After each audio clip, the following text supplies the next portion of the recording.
sisa suatu usaha atau kegiatan manusia yang berwujud padat, baik berupa zat organik maupun anorganik, yang bersifat dapat terurai maupun tidak terurai dan dianggap sudah tidak berguna lagi sehingga dibuang ke lingkungan. Nah, alam tidak mengenal sampah, yang ada hanyalah daur materi dan energi. Hanya manusia yang menyampah, sehingga mengakibatkan munculnya sampah seperti yang dilihat di gambar. Di sini terlihat ada tumpukan, bisa dibilang gunung sampah akibat adanya ulah manusia yang membuang sampah secara. Karakteristik sampah di sekolah. 1. Sampah organik, sampah mudah membusuk.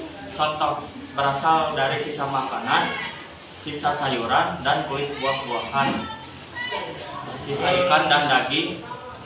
Sampah kebun, contohnya rumput, daun, dan ranting. Yang kedua adalah sampah anorganik, sampah tidak mudah membusuk. Contohnya kertas, kayu, kain, kaca, logam, plastik, karet, dan tanah. Ini adalah sampah organik dan ini adalah sampah anorganik. Oke teman-teman, jadi hasil pengamatan lingkungan sekolah, wilayah bersih adalah perpustakaan, lapangan parkir utama, halaman depan sekolah, lapang voli, lapang basket. Dan kedua, wilayah bersih sedang ada di area depan kelas IPS IPA kelas 10. Dan ketiga, wilayah kotor sedang, lapang voli, kantin area kelas 12. Oke, dari hasil pengamatan kemarin, kami menemukan banyak sampah anorganik seperti plastik, sisa bungkus makanan yang dibuang secara sembarangan, terutama di kantin. Di dekat kantin ada gundukan sampah plastik, kemudian di daerah lapang voli yang tadi sudah dijelaskan oleh Bahtiar. Nah, untuk sampah organik sendiri kurang, jadi di sekolah ini kebanyakan sampah anorganik. Oke teman-teman, kelompok kita di sini punya kritik sama saran buat sekolah sama buat kita siswa. Yang pertama, kritik untuk sekolah. Di sekolah ini kurang atau bahkan bisa dibilang tidak mengadakan gotong royong atau pekerja kebersihan di sekolah. Nah, kemarin yang kita observasi hari Rabu kan kita tuh ke kantin. Ternyata di kantin itu banyak tumpukan sampah seperti kayak bekas bakar sampah. Nah kan plastik kalau dibakar tuh jadi mengkerut sehingga bikin tanahnya kotor. Jadi ketika kita melihat kayak gimana gitu ya, kita melihat sampah yang ya golo kayak gitu. Yang kedua, kita tuh ke lapang voli dan Nadia tuh lihat langsung ada ya siswa kelas 11 minum udah makan udah itu kan kayak udah padahal sama sekolah tuh sebenarnya udah disediain, mungkin kurang banyak aja. Ya sekolah itu udah menyediakan tempat sampah tapi kesadaran kita yang kurang. Dan yang kedua, kita punya kritik buat siswa dan buat diri Nadia sendiri gitu ya. Tempat sampah di sekolah ini jumlahnya lumayan banyak. Bahkan sekolah itu menyediakan di sudut-sudut kelas. Dan yang pertama dari kita yaitu kalian harus bisa menjaga kebersihan dari diri kita sendiri. Contohnya tadi ketika ada ibu yang masuk, sedangkan di kelas kita tuh belum bersih gitu, disuruh bersihin dulu. Kan nyaman ya kalau kita belajar dengan bersih gitu. Terutama nih di kolong bangku itu kan bisa jadi sarang nyamuk gitu. Kalau kita buang makanan bekas sampah dimasukin ke kolong bangku. Yang kedua, ada kebersihan di kelas itu yang pertama banget kita tuh harus jaga karena sekolah adalah rumah kita kedua gitu. Dan yang ketiga, ada kebersihan kelas itu menjadi penting banget, kita harus menjaga dengan seksama.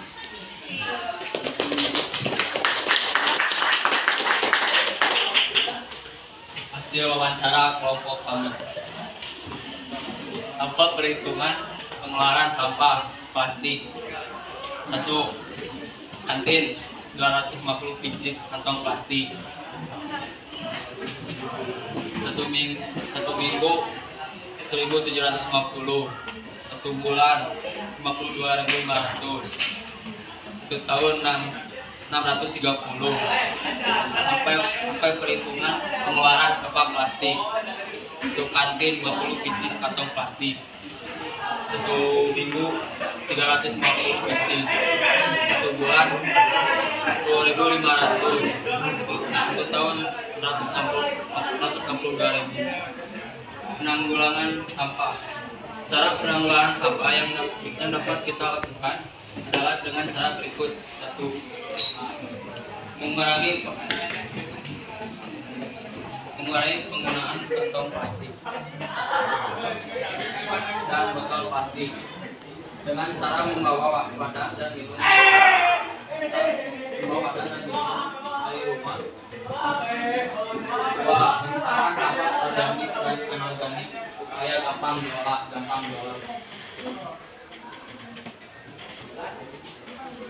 Setelah kita mengobservasi kemarin dari awal gerbang masuk sampai akhir, kita memiliki perencanaan produk. Cara penanggulangan sampah terutama sampah plastik yang menjadi fokus proyek kami yaitu dengan mengolah sampah plastik menjadi sebuah produk yaitu bunga. Setelah melalui proses pengolahan sampah yang bermacam-macam, kegunaan dan fungsi produk 1 menjadi sebagai hiasan, 2 tidak mudah rusak, 3 memiliki nilai estetik, dan 4 memiliki nilai jual. Nah, ini ada produk yang kita buat nanti. Kalian pasti di masa depan nanti pengen kan jadi pengusaha yang sukses? Nah, hal itu bisa jadi pertimbangan buat kalian nanti membuat atau memproduksi dari sampah dengan modal yang sedikit. Nah, buat kalian yang pengusaha sukses di masa depan, mau kan resepnya?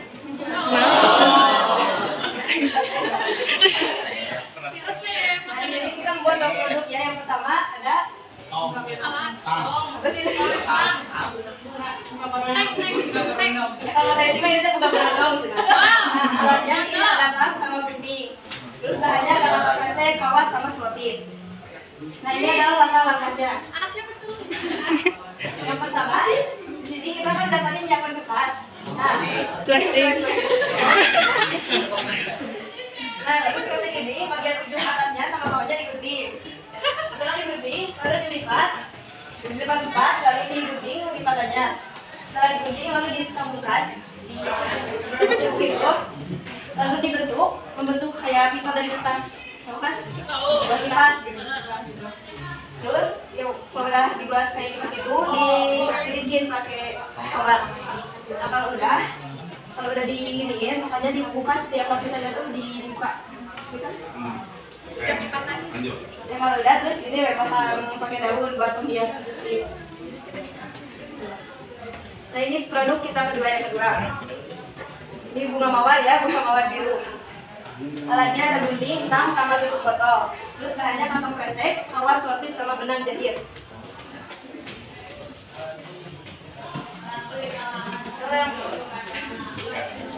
Ini langkah-langkahnya cara membuatnya. Yang pertama itu dengan menggunakan kawat ukuran 20 menutup botol. Terus letakkan menggunakan tang atau gunting. Yang kedua, gunting bagian ujung atas sama ujung bawah atau kresek. Yang ketiga, balutkan kawat tadi ke kresek yang sudah digunting. Terus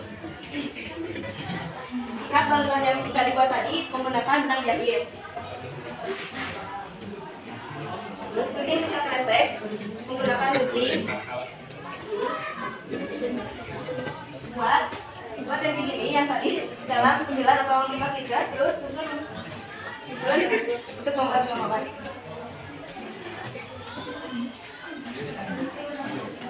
Nah, teman-teman, kelompok kami menyimpulkan karena temanya sampah ya. Jadi yang pertama itu sampah itu adalah bahan kimiawi, bahan sintetis atau bahan buatan di mana sampah itu sangat sulit untuk dikelola dan sangat sulit untuk terurai. Butuh 20 tahun, 30 tahun, bahkan sampai ratusan tahun untuk bisa terurai. Maka dari itu, dengan adanya kita presentasi depan, kita mengajak buat mempunyai kesadaran lebih lah gitu, bahwa menggunakan sampah secara berlebihan dan secara terus-menerus itu tidak baik. Kalau bukan kita siapa lagi, dan kalau bukan sekarang kapan lagi?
Assalamualaikum warahmatullahi wabarakatuh. Waalaikumsalam warahmatullahi wabarakatuh. Teman-teman, kami dari kelompok 3 akan mengenalkan suatu produk yang sudah kami buat sebelumnya, yaitu bunga sepatu dan bunga mawar biru dari sampah plastik yang kita daur ulang dan kita buat dari suatu produk ini. Untuk alat dan bahannya bisa dilihat di sini. Untuk yang bunga sepatu, kembang sepatu, alatnya yaitu ada tang, ada gunting, kemudian bahannya ada kantong kresek. Untuk kantong kreseknya bebas, mau warna apa juga bisa. Kemudian ada kawat untuk sebagai batang, dan ada selotip sebagai untuk membungkus kawat itu sehingga mirip seperti batang.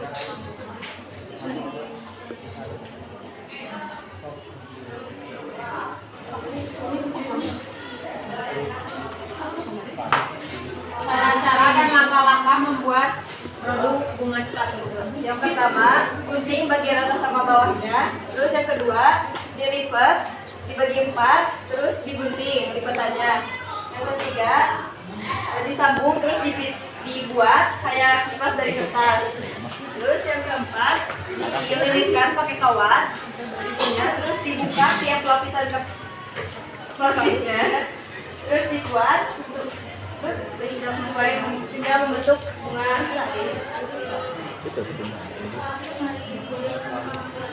Yang kedua, ada cara membuat produk bunga mawar biru. Yang pertama ada tang, gunting, dan tutup botol. Tutup botol ini fungsinya untuk membulatkan kawat agar dibalut oleh plastik. Bahan-bahannya ada kantong kresek, kawat, selotip, benang jahit.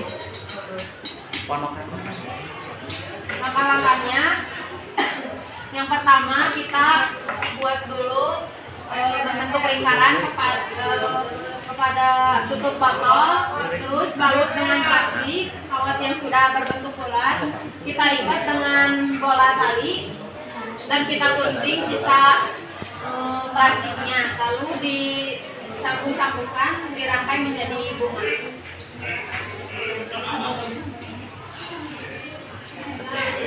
Hambatan dari membuat produk ini, yang pertama adalah sedikit susah untuk membentuk kelompaknya, kemudian merangkainya juga lumayan susah, kemudian udah sih kalau untuk hambatan cuman itu aja kalau hambatannya ya.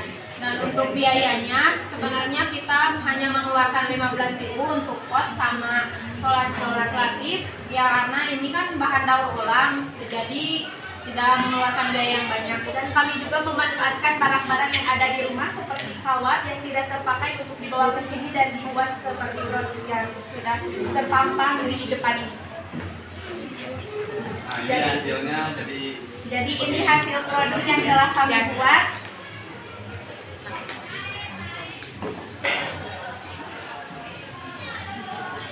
bagus Bu. Oke teman-teman, sekian dari kami. Mohon maaf bila ada salah kata. Wassalamualaikum warahmatullahi wabarakatuh.